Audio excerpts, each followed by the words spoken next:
ya uchaji katika utendaji wa wazazi yana nafasi kubwa ya kuwafanya watoto wawe watoto wenye manufaa katika ulimwengu wa sasa na ule ulimwengu unaokuja. Lakini waweza kutafakari kwa nini mjumbe wa Mungu akayasema haya? Maisha bora, maisha matakatifu, mwenendo unaofaa, maisha ya uadilifu, maisha ya uaminifu ni mahubiri bora, ni mbegu zinazopandwa zitakazozaa matunda kwa ajili ya uzima wa milele. Lakini swali lazima tafakari, sayansi za ubongo wa watoto, tendo lolote, na mkuu kitabu cha Child and Guidance au mwongozo kwa malezi ya watoto kilichoandikwa na mjumbe wa Mungu Ellen G. White, ukurasa wa 194. Mjumbe wa Mungu anasema tendo au fundisho fulani ambalo limekuwa katika moyo wa mtoto alilofundishwa katika miaka ya awali litaonekana baadaye, baada ya miaka mingi, likiwa ni jema au likiwa ni baya. Jambo lolote ambalo liliwekwa katika ubongo wa mtoto katika umri wake wa awali atatembea nalo likiwa ni jema au likiwa ni baya wakati wa mbeleni katika safari ya maisha. Lile jambo litajitokeza tena. Rafiki, ikiwa umekuwa mwaminifu mzuri, yale mafungo ambayo tulikalilishwa na wazazi wetu tukiwa wadogo, mpaka leo bado tunayakumbuka. Ndio maana mjumbe wa Mungu anakazia habari ya wazazi kuwafundisha watoto maisha ya uadilifu katika utoto wao, ili nao baadaye yale maisha mema waliojifunza kwa wazazi wao wakamtumikia Mungu wa mbinguni. Lakini swali linakuja, ndipo swali linatujia, watoto wetu wameona nini katika nyumba zetu? Je, watoto wetu wameona nini katika familia zetu? Je, wameyaona yale mambo ambayo yana ladha ya mauti katika maisha yetu? Au je, wameyaona yale mambo ambayo yana ladha ya kuokoa katika maisha yao ya sasa na yale maisha baadaye? Swali linakuja, tunathaminije ibada katika nyumba zetu?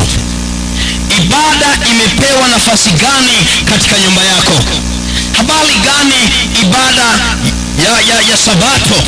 Habari gani ibada ya Jumatano? Habari gani kuanza Sabato?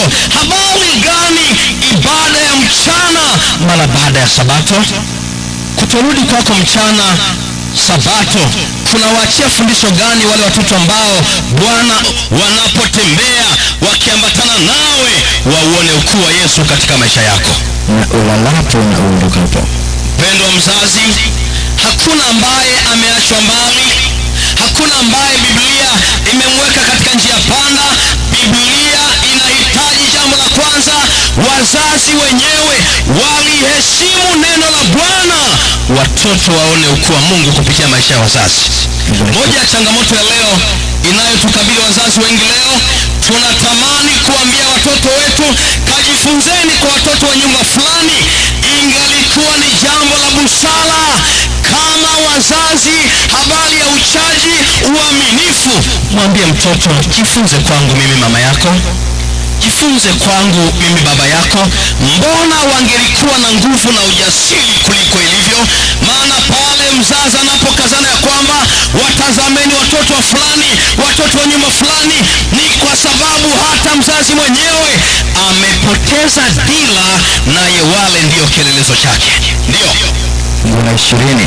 Ndio, tena yaandike juu ya miimo ya nyumba yako na juu ya malango yako haya maneno matakatifu, maneno ya kweli, maneno ya ushindi, maneno ya matumaini yaonekane katika miimo ya nyumba zetu. Yeyote watoto watakapoyaona katika nyumba zetu watayapenda, watayaheshimu, maana ndiyo lamani ya nyumba yao. 21. Ndio, ili siku zenu zifanywe nyingi na za vijana wenu nao. kumbe siri ya wewe mzazi ya kwamba maisha yako yawe ya baraka, maisha yako yawe marefu yaliyojaa neema na baraka. Biblia inatupa siri ya namna ya maisha yaliyojaa baraka. Kumbe katika kuliheshimu neno la Mungu na kulifanya kuwa sehemu ya maisha yako, Bwana anakuongezea maisha.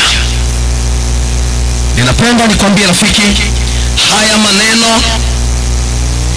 yawe dalili juu ya mikono yenu, yawe utepe katika macho yenu, yaonekane daima mbele zao, yawe mafundisho hai, wayazungumze wanapoketi na wazazi wao, wanapotembea, wanapoishi, watakapoyaona wapendwa, watayaheshimu, nao watabarikiwa, wakiandaliwa kwa ajili ya uzima wa milele.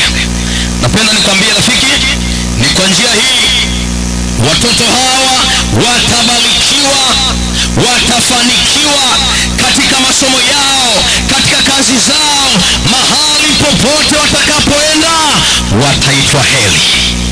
Mahali popote watakapoonekana, kila atakayewaona, kila atakayewasikia atatamani wawe watoto wake, kwa sababu maisha yao yamekuwa mwongozo kwa maisha ya watu wengi.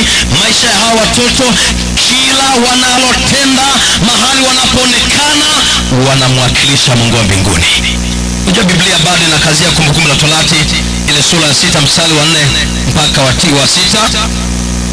Uone Biblia bado inakazia jambo lile lile, kuonekana ya kwamba jambo hili la thamani, la heshima na la kweli, wazazi wengi tumelipuuza. Ndio Kumbukumbu la Torati 6 mstari wa 4. ndio Anasema, sikiza ewe Israeli, Bwana Mungu wetu, Bwana ndiye mmoja. Sikilizeni ninyi wote mnaosikia neno la Bwana mahali popote mlipo, Mungu wa Israeli, Bwana ndiye mmoja na hakuna mwingine. Ndio, nawe mpende Bwana Mungu wako kwa moyo wako wote. mpende Bwana Mungu wako kwa moyo wako. Namna gani? Kwa moyo wako wote, na kwa roho yako yote, kwa roho yako yote, na kwa nguvu zako na zote. kwa nguvu zako zote. Sikia rafiki, Biblia inataka kumhakikishia mwanadamu ya kwamba kumbe inaonekana wengi tunaoishi leo, mioyo yetu, mapenzi yetu, matamanio yetu hayajasalimishwa kwa Mungu kikamilifu. Ndio maana neno la Bwana nasema, mpende Bwana Mungu wako kwa moyo wako kiasi gani? Hebu rudieni kwa sauti. Kwa moyo wako namna gani? Wote. Hebu nifanye zoezi moja hapa. Naomba wote tuende pamoja, turudi mstari wa 4, wote tusome kwa sauti, kwa sababu tunahitaji